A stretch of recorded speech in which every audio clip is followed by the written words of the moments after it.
I'm thrilled. Yeah, absolutely. I mean, I'm so happy that to think that we have, men, Catholic men of his caliber that are still out there and speaking out. He's going to be talking today about a tricky topic, a very controversial topic, but a topic that speaks right to the problems in the Catholic Church, all the way to the top, the issue of China, which is what it's about. Let me just read a couple of his points for those of you who, by some miracle, have never heard of Mr. Mosher. Internationally recognized authority on China and population issues.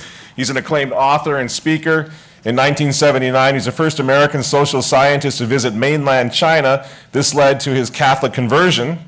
His byline has appeared in the Wall Street Journal, Reader's Digest, the Washington Post, National Review, and many others. Has appeared numerous times before Congress as an expert in world population, China, and human rights abuses. It's incredible to think that we have him here. And also, I don't know if I'm going to phrase this properly, but he was on President Trump's 2016 Catholic Advisory Team, and he's going to be on the 2020 Catholic Advisory Team as well. So hats off for that. So without further ado, ladies and gentlemen, the Catholic Identity Conference is honored indeed to welcome Stephen Mosher to the podium.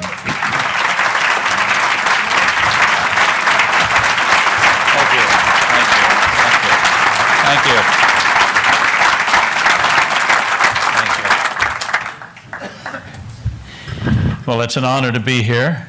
I'm happy to be among Catholics who understand what's going on in the world at large today and within our beloved church. And of course, we understand it even better than we did before because of the presentation that we just heard from Diane. As a one-time anthropologist who used to teach anthropology at the University of California at Berkeley, that was before my conversion. And of course, before I was fired from Stanford. So I was just astonished by what we saw in the Vatican over the last couple of weeks. But that's not the subject of my talk today. The subject of my talk today is a subject that has engaged me for decades, and that is the state of the Catholic Church in China under the misrule, the brutal, tyrannical, one-party dictatorship that runs the People's Republic of China.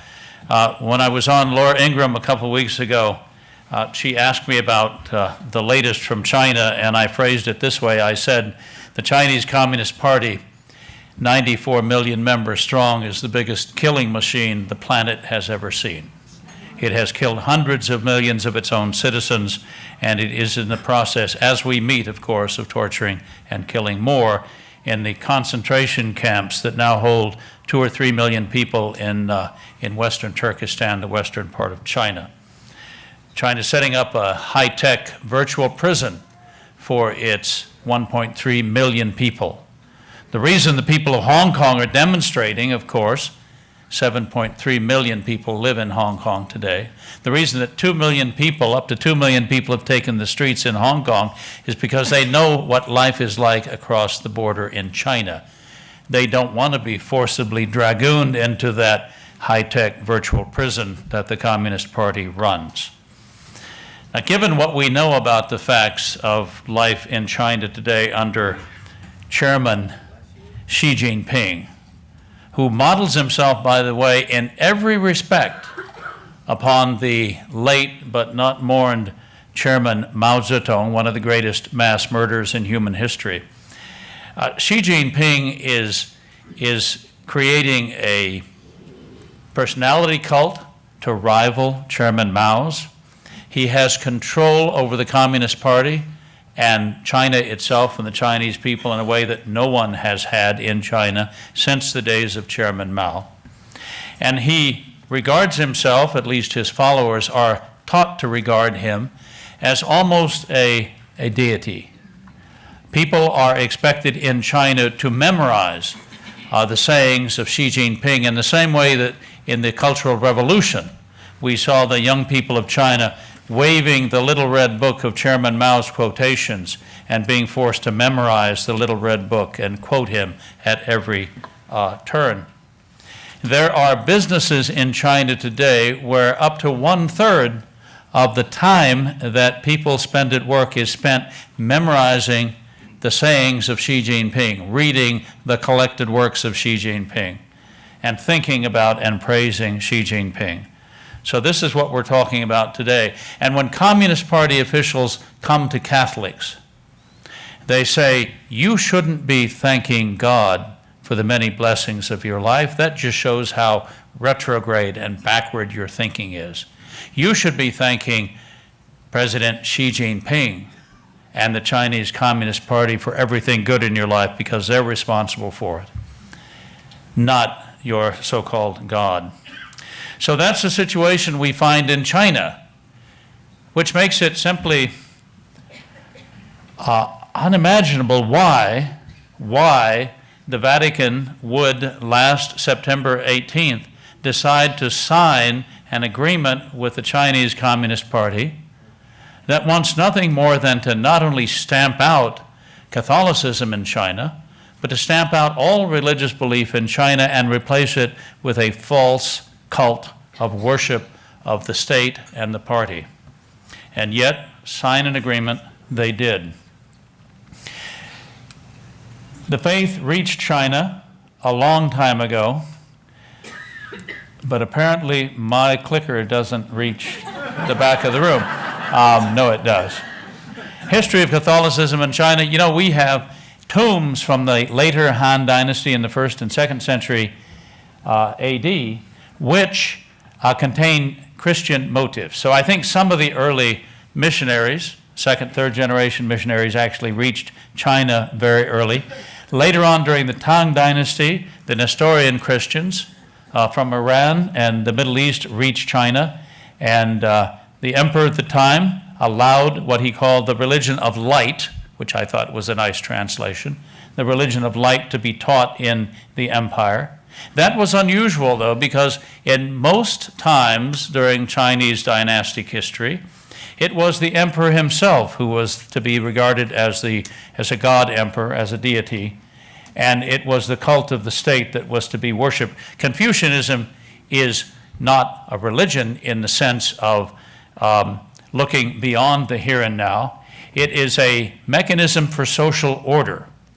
It has no reified supernatural elements in it.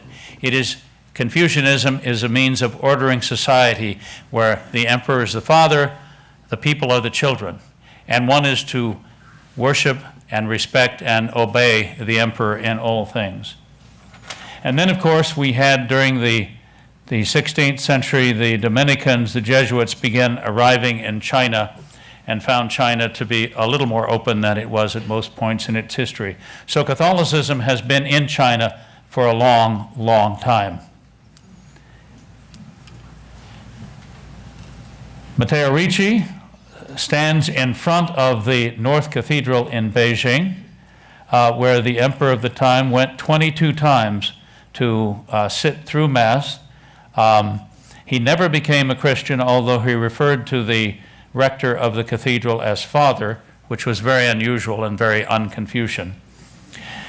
The South Cathedral is now closed for renovation. It's been closed since April, and there are a number of us who suspect that it will remain closed indefinitely because the renovation is just a deceit to cover the fact that China believes there are too many, the Chinese Communist Party believes there are too many churches in China and is determined to close down and even destroy many of them. And so this is the church in Dong'argu, which sits in the province of Shanxi, China, that we at the Population Research Institute helped to rebuild some years ago. And it sits across the street from the famous shrine of Dong'argu, where tens of thousands of people go every year on August 15th, a date that you will, as Catholics, all know. And but over the last few years, we've seen increasing scenes of this. We have seen Xi Jinping destroying church after church after church. They have taken a wrecking ball to churches. This occurred last year where the Qianwang Catholic Church was demolished, and you can see the head of the statue of the Blessed Mother standing in the ruins. By the way, you all understand the distinction between the patriotic church, which is run by the Chinese Communist Party, and the underground church, whose priests and bishops have never left the universal church. This actually was a patriotic church, and it was destroyed nonetheless. Here we have another church that was left in ruins, reduced to rubble. And here we have the other thing that the party will do when it doesn't destroy a church, a patriotic church. It will take off all of the religious symbols from the outside. It will take off the crucifixes, it will remove the statues, and it will paint over any words to the effect that this is a Catholic church. Here we have the cross being removed from the bell tower. And I think you're going ahead and working this for me, so I don't even need to press the button. And then we have in Shenyang, we had a church where the underground bishop refused to recognize the Communist Party as his chief loyalty, and as a result had his church destroyed. Now, the agreement, Sino-Vatican agreement, was signed on September 18th, as I mentioned. The churches, however, have continued being destroyed or defaced in the months since then. So looking simply at China from the standpoint of, has there been a concordat? Has there been some kind of agreement, a truce between the Chinese Communist Party to live and let live, to allow Catholics in China, patriotic and underground, to continue to practice their faith?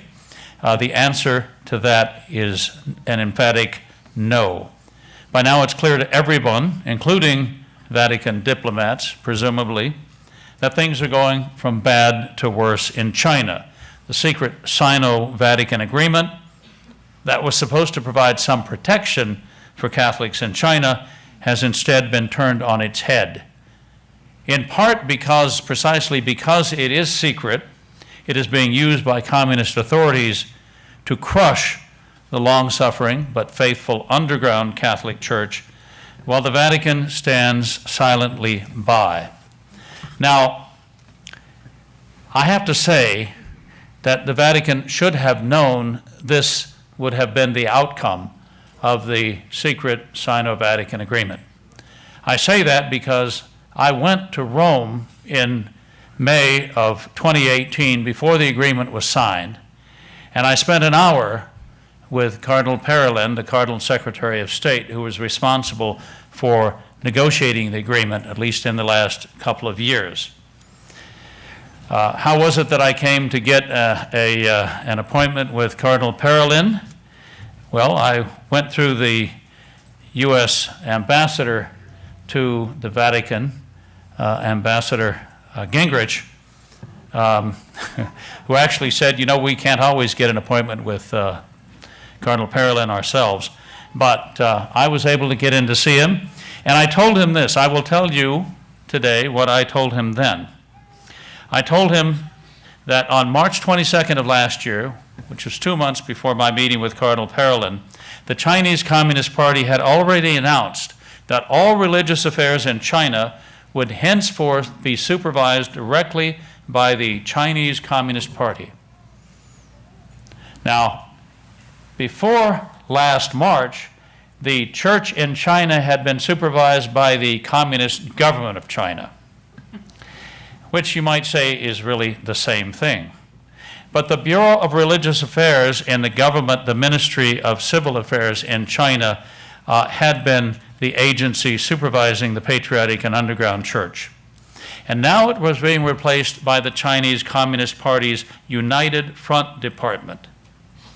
In fact, the State Administration for Religious Affairs in China has been abolished. What does this reorganization mean?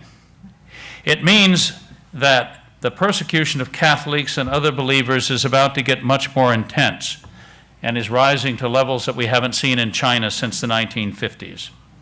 It means, I told Cardinal Parolin, that whatever draft agreement you have between yourselves and Beijing is essentially a dead letter. They may sign it, I said, but it's meaningless. Signing it now would mean nothing more than surrendering papal authority over the appointment of bishops to the Chinese state. Signing it now would be the betrayal of Chinese Catholics into the hands of a new Red Emperor who seems to have a particular hatred of Christians, especially Catholics, and who seems determined to suffocate and extinguish faith throughout his Red Empire. The United Front Department was created by Chairman Mao to co-opt and control non-communist organizations and individuals during the Chinese Civil War in the 30s and 40s. Its efforts were so successful at that Mao called it one of the three magic weapons that helped the revolution to succeed. The other two magic weapons of the Chinese Communist Party were, not surprisingly, the Red Army and propaganda. So the United Front Department, propaganda, and the Red Army was what enabled the Communist Party to seize control of China. And Xi Jinping has recently said the Chinese Communist Party needs to use again its three magic weapons to assert absolute control over China. So what we have in China today is a United Front Department whose work is not merely limited to ensuring that Catholic bishops and priests and laity comply with the regulations governing religious activity. If that was the only issue, the State Bureau of Religious Affairs would not have been abolished.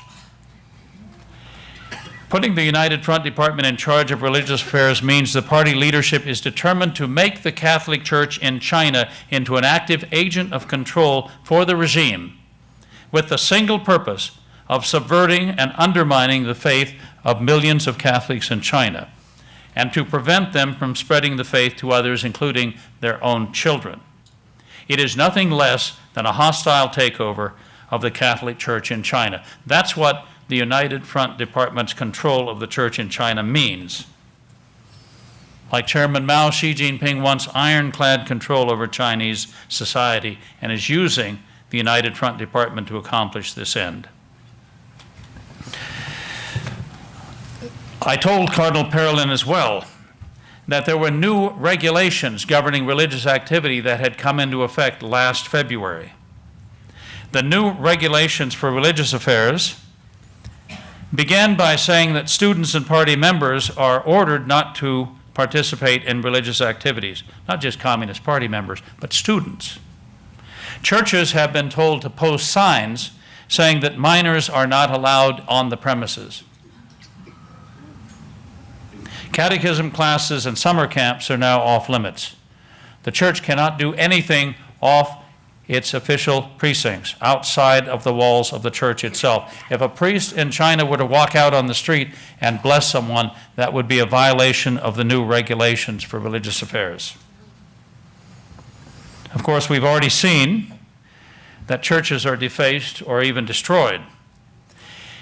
But we have now learned that under the new regulations, priests in the underground church and bishops are ordered to register for a clergyman certificate, so they can be monitored and supervised.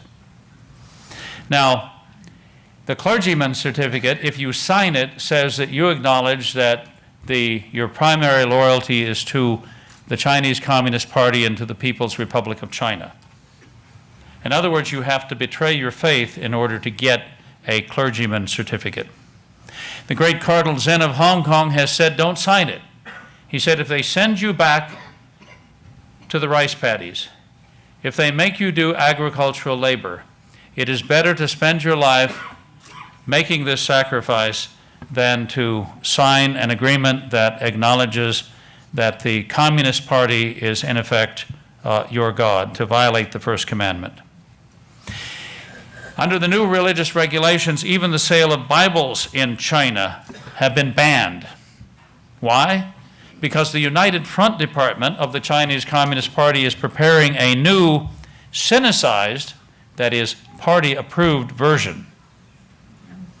And you can bet that troublesome passages about, well, maybe the entire book of Revelation, for example, will not be included in the new Sinicized version, and maybe some things will be added about how wonderful the Chinese Communist Party is into this new official version. Because of the United Front Department, the Patriotic Church will now be expected to behave like an arm of the Chinese Communist Party, I told Cardinal Parolin, in carrying out the will of the People's Democratic Dictatorship, as it is called. Of course, it is a dictatorship, but it has nothing to do with the people or with democracy. Those are simply buzzwords intended to confuse. Homilies are expected under the new religious rules. Homilies will be expected to praise the existing order, which is led by the man who is now called core leader Xi Jinping, and to promote the official ideology, which is now known as Xi Jinping thought.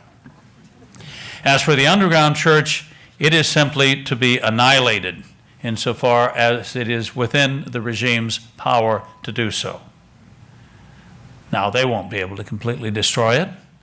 I believe that it will be protected in ways, natural and supernatural, from complete destruction. But make no mistake, the church in China, whatever branch it belongs to, is in for some very difficult times. You see, there's an irreconcilable contradiction, I said to Cardinal Parolin, between the demands of the United Front Department and the demands of the Catholic faith.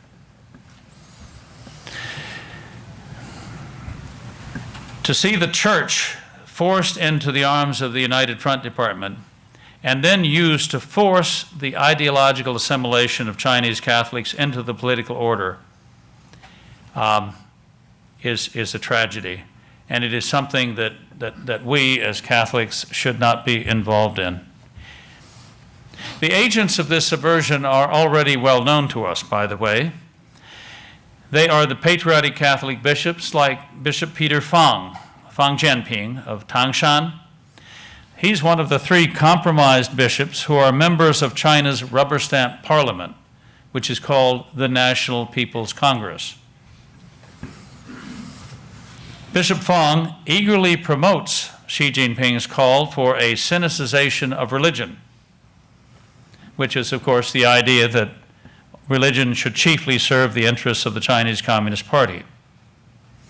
The reason why Catholics should support the party and its leader, according to Bishop Fang, is, quote, because we as citizens of the country should first be a citizen and then have religion and beliefs. Okay? Such a formulation, of course, leaves no doubt where Bishop Fang's primary loyalty lies. He gives the Chinese Caesar pride of place. We think back in history, faced with a similar choice between secular and sacred authority, St. Thomas More famously said, I am the king's good servant, but I am God's first. What Bishop Fang has said, what he has done is to turn that great saint's affirmation of faith on its head. He is saying, in effect, I am God's servant, but I am Emperor Xi's first. Of course, while it's true that the English bishops, with the exception of the martyred Cardinal John Fisher, followed Henry VIII into schism, one might add that at least Henry still claimed to be Christian. She, of course, wants to be God himself.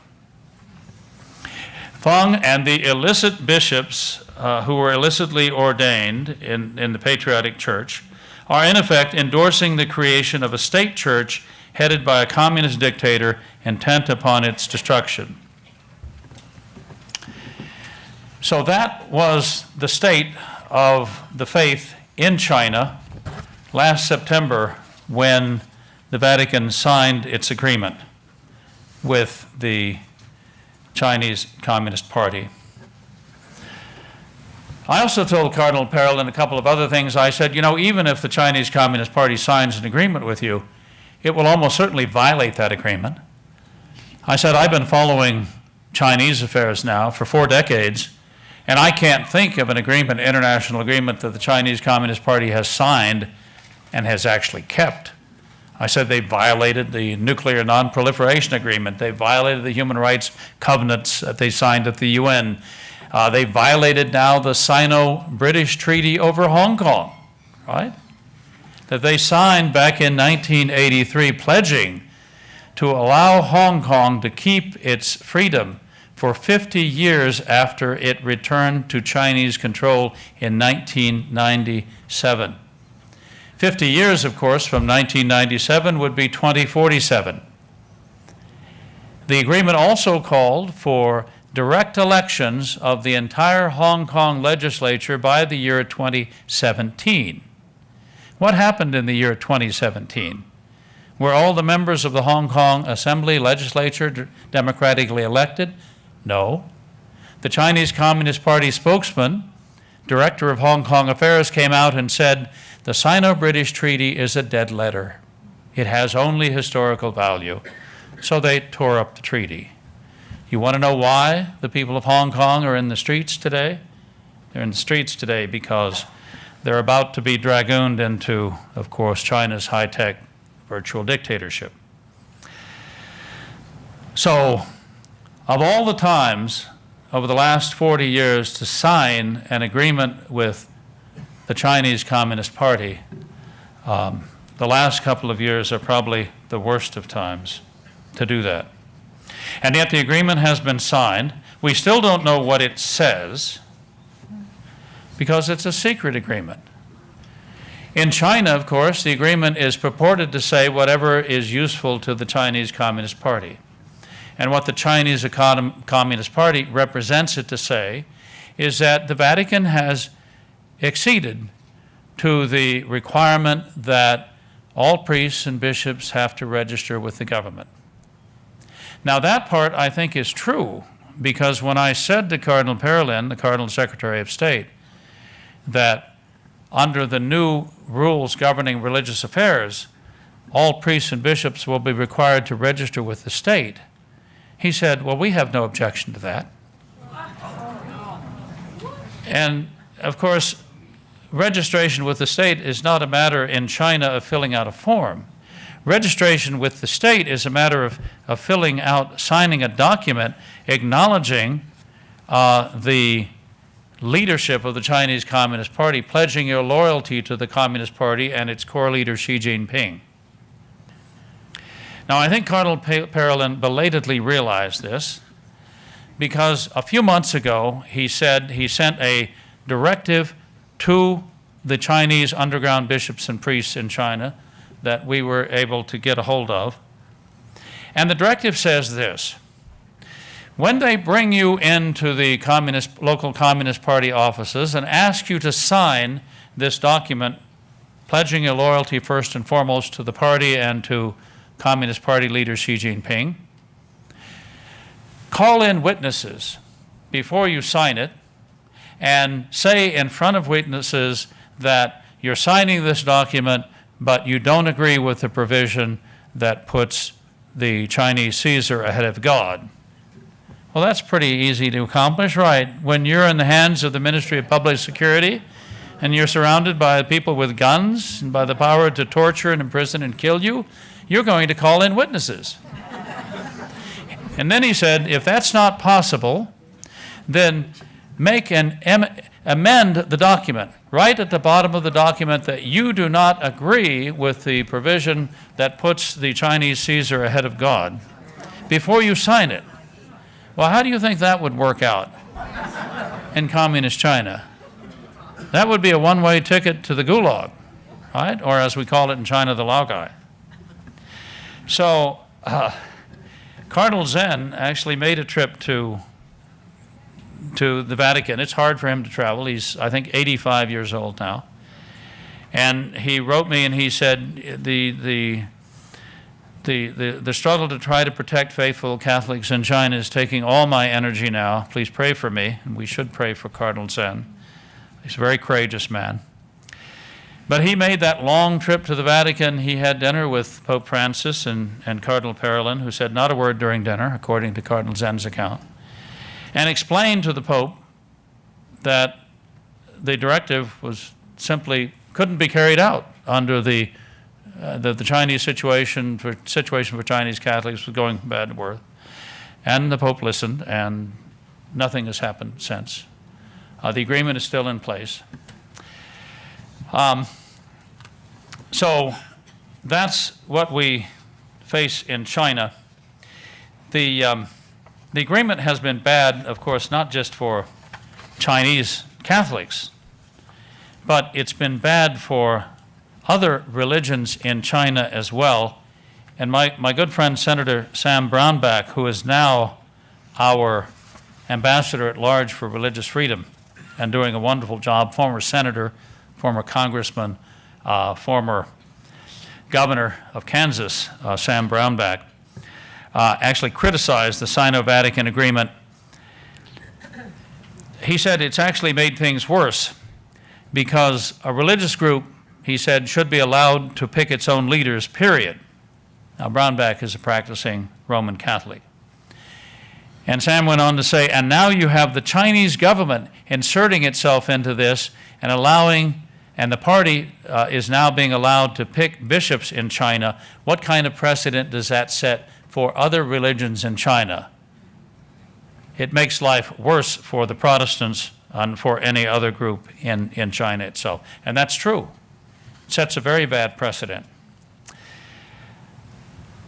The Vatican's position with regard to bishops is key, of course. The original proposal, as I understand it from the Vatican, was that the Vietnam model in the appointment of bishops be followed. Now, what is the Vietnam model? The Vietnam model is a model where the Vatican and the communist government of Vietnam pick 3 candidates for an open see. And they both agree on those 3 candidates, and then the Vatican gets to make the final choice. Now, it seems to me, not being a canon lawyer, that preserves the authority, the magisterial authority of the Pope to name bishops. But the Chinese Communist Party absolutely rejected that formula. It said that instead, the Communist Party would name a bishop, and that the Vatican, the Pope, could veto the choice. But the Communist Party officials went on to say, the Vatican cannot indefinitely refuse to make a decision on our choice, nor can the Vatican continue to veto candidate after candidate, because if that happens, we will simply go ahead and illicitly ordain a new bishop. So where does that leave the final power of the Pope? I think it leaves that power bootless. I think at the end of the day, it is the Chinese Communist Party clearly choosing bishops, giving the Vatican only a kind of temporary veto, sort of like the House of Lords has in England, where when the House of Commons passes a bill now, the Lords, if they veto it or refuse to pass it, have 3 days to debate it, and then they have to vote again. And if they don't vote in favor of it after 3 days, their views are simply cast aside.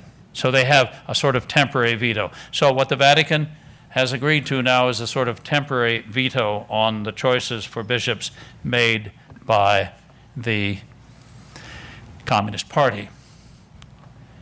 Now, if that's not true, then we should see the terms of the secret agreement, right?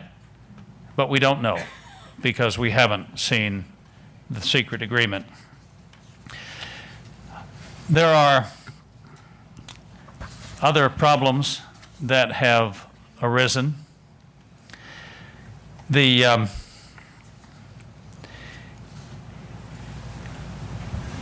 Cardinal Parolin has continued. I don't want to pick on the poor Cardinal. He was kind enough to see me and has invited me back to see him again. I doubt if he will really enjoy a visit if I do get in to see him again. He has said recently that our hope is, quote, "it will help, not limit, religious freedom, but we should be patient." I know that people want things immediately, he said, but we should be patient. And I'm thinking we should be patient as we see churches torn down, including patriotic churches. We should be patient as we see good priests and bishops arrested. We should be patient as we see false bishops appointed to lead the church in China. Seems to me there is a time for patience and a time perhaps for action. This is the shrine above the church at Dongargu that we helped to build a few years ago, some years ago. And this is a picture, the next one, of statues being removed from the entrance. When the local priest, who's a good man, protested to the communist authorities why they came and removed the statues, they simply said there are too many statues. By the way, there are statues of Chairman Mao all over China. I would say there are too many statues of him, but they think there are too many statues of saints and angels. Let's go to the next one. Here is an interesting story. In Shanxi province, the authorities came. 600 policemen came to tear down the shrine at Mujaping. And the entire congregation came out and stood on the steps of the leading up to the shrine and basically said, "Over our dead bodies." And the authorities went away. But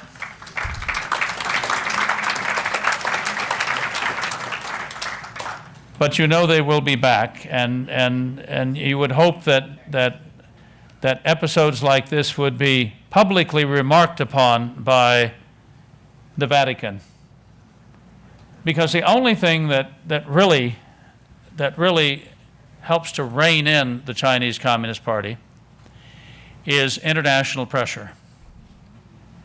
If you resist the Communist Party within China, what happens? You're arrested. You're sent to the Laogai. You may never reappear. Your organs may be harvested. You may be killed in order to provide organs for somebody who's willing to pay $250,000 for a heart or a liver.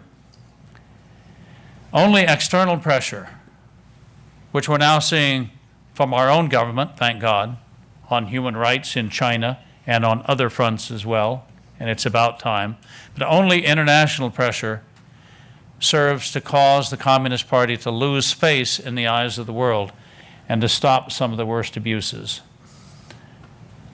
And so in my view, as someone who is something of a China hand, although the Chinese Communist Party doesn't like me very much, I must say, they declared me, I think it was in 1985, to have been an international spy. And, you know, I seem to do or say something every couple of years to get that designation extended.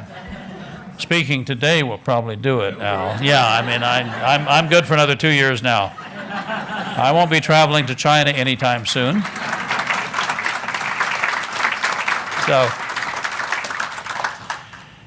So the way to improve the lot of our fellow believers in China, in the natural, of course, is to speak out on their behalf, to criticize the Communist Party of China for violating their God-given right to religious freedom, to freedom of conscience. And I think doing that would do far more than signing a secret agreement with the Chinese Communist Party to help improve the lot of Chinese Catholics and others in China. Of course, there are always things that we can do in the supernatural. We have to, I think, turn again to the Mother of God. Our Lady asked the Church, the leaders of the Church, to consecrate Russia to the Immaculate Heart of Mary. I think we should consecrate China as well to the Immaculate Heart of Mary. I would hope that this Holy Father, or the next, would likewise entrust China to the Virgin Mary as Queen of Peace through her Immaculate Heart. Our Lady has appeared in China on different occasions at different times in history. She appeared during the time of the Boxer Rebellion in 1900, when, with the encouragement of the last empress of the Qing dynasty, the Boxers, a Chinese cult, killed thousands, tens of thousands of Chinese Catholics and Christians, and were about to slaughter the thousands of people in the town of Dongmu near Baoding in southern Hebei province, when the Manchu troops, when the government troops were about to fire, however, on the citizens of the town, on the Catholics there, Our Lady appeared in the sky above the town, and instead of firing on the unarmed Catholics, they tried to shoot at Our Lady in the sky. That didn't do much good. And so they threw down their weapons and ran. Our Lady has appeared at other times in other places. You won't read about this in the official apparitions, but I will say that a dear friend of mine, Father Seamus O'Reilly, who was a Columban missionary in China in the 1940s, was in charge of a Catholic mission in southern China during the Chinese Civil War. Father Seamus spent his last years at Christendom College. He was the chaplain there, and I got to know him well. We had a shared interest in China and its conversion. And he said, as the nationalists were retreating through his village, they set up defensive positions in the village, and we knew the Red Army was not far away, and we were afraid there would be a devastating firefight in the village and people would be killed. He said, so I gathered the entire village, which was Catholic, inside the walls of the mission compound, and we all stayed up all night praying for the intercession of Our Lady.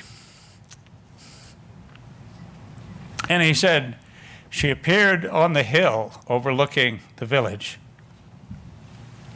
and the nationalists got up and left, and the Red Army came through and not a single life was lost. So we know that Our Lady will always be there. And so we need to pray for her intercession. We need to entrust China to the Virgin Mary as Queen of Peace through her Immaculate Heart. And we need to pray for our suffering co-religionists in China. There seemed to be no end for our need for prayers in this time. Prayers for what's happening in the Vatican, prayers for what's happening in the Amazon, the obvious various things that are going to happen with the upcoming Synod of the German bishops. There's so many things to pray for, but no prayer ever goes unanswered. And I believe the prayers and sacrifices that we make will make a difference in the world, will help to save souls, and will help the suffering church in China. Thank you.